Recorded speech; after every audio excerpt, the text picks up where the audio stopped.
माँ मु कौन तोर संतान नुहे तू कौन केवल मनीष मानकर माँ जगत पाड़िनी जगतर आदिमाता तू सतरे कौन तू तोर निर्दोष निरीह संतान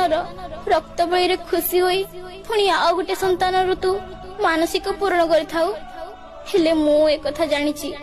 जे केबे हेले गोटे माँ तार संतान रक्त बळी संतुष्ट होई पारे नहीं हेले तोर मनीष संतान माने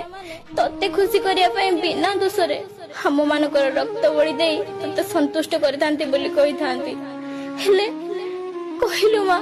सतरे कोन तते कष्ट हुए नहीं तो आखि आगरे जेते बेले तोर मनीष संतान माने